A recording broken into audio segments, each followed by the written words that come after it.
Hati di dalam bagai nak gila. Datuk M. Daud Kilau. Siapa saja yang tidak kenal dengan Raja Gelik Malaysia ini? Beliau yang terkenal dengan lagu Sirih Pinang dan Cik Mek Molek itu merupakan penyanyi yang memperjuangkan irama langgam, asli dan dandut.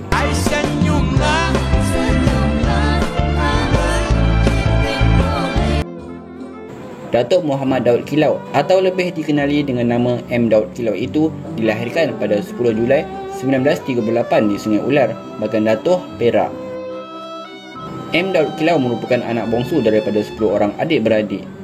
Penglibatannya dalam bidang seni itu bermula pada tahun 1968 lagi apabila beliau menyurai bintang radio di Singapura menerusi lagu Musalmah Manis dan Joget Hitam Manis. Maka sejak dari situlah beliau terus mendapat peluang menjadi artis rekaman hingga menghasilkan banyak EP dan LP yang memuatkan lagu bergenre langgam, asli dan dangdut.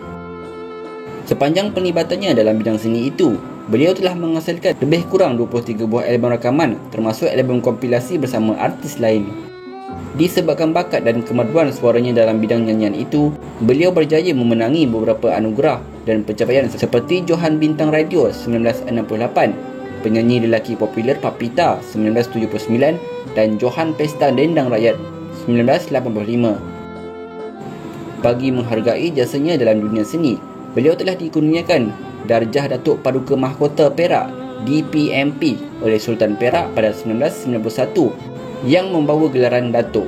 Selain menyanyi, Datuk M. Daud Kilau juga pernah berlakon dalam filem Mandaksa pada tahun 2006. Dalam filem arahan pengarah tersohor Muhammad Khalid ini, beliau telah diberikan peranan sebagai pelakon undangan yang dijemput khas untuk membuat persembahan. Pada tahun 2016, kesihatan Datuk M. Daud Kilau semakin merosot. Selepas mengalami komplikasi membuang air kecil, beliau dikatakan menghidap penyakit kencing manis, mengalami kebas tangan dan kaki serta bahagian pinggang. Sejak dari situ, beliau tidak mampu untuk menyanyi dan bergelek di atas pentas kerana kakinya sudah tidak begitu kuat untuk berdiri. Ujarnya lagi, sekiranya rindu suasana pentas dan aktiviti nyanyiannya, dia akan menatap koleksi baju labuci yang tersimpan rapi dalam almari pakaiannya.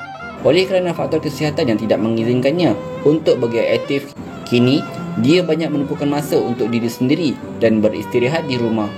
Beliau juga sering membantu isterinya, Datin Rohani Awang Ngah, memasak di dapur. Selain gemar menyanyi, memasak juga merupakan salah satu hobi Datuk M. Daud Kilau. Antara makanan kegemarannya adalah ikan tiga rasa. Beliau yang menetap di kampung halamannya, Kampung Sungai Balai, Bagan Datoh, Perak, pernah mengusahakan tanaman kelapa matak dan koko. Menurutnya, tanaman yang saya usahakan tak menjadi sebab tak larat. Saya berharap peminat mendoakan kesihatan saya. Setelah bersara dalam dunia seni, Datuk M. Daud Kilau pernah menawarkan kepada sesiapa yang berminat dan berkebolehan menggantikan tempatnya sebagai Raja Gelik dengan syarat mampu bergelik sepertinya.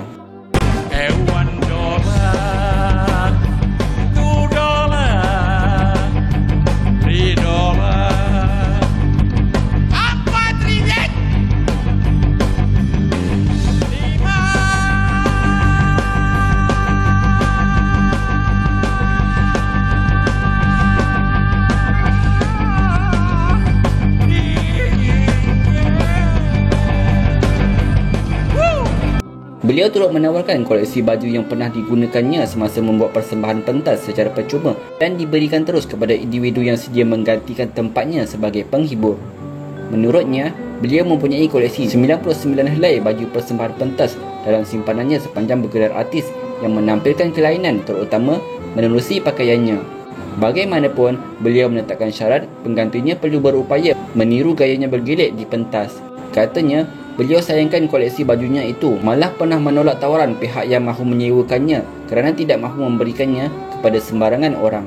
Daripada baju ini terbiar dalam simpanan saya, lebih baik saya tawarkan kepada sesiapa yang berminat untuk menggantikan tempat saya sebagai Raja Gelit, katanya. Kini, Datuk M. Kilau lebih banyak menghabiskan masa berehat dan menunaikan ibadat di kampung halamannya bersama anak dan isterinya. Semoga Datuk M. Kilau terus dikurniakan kesihatan yang berpanjangan. Amin.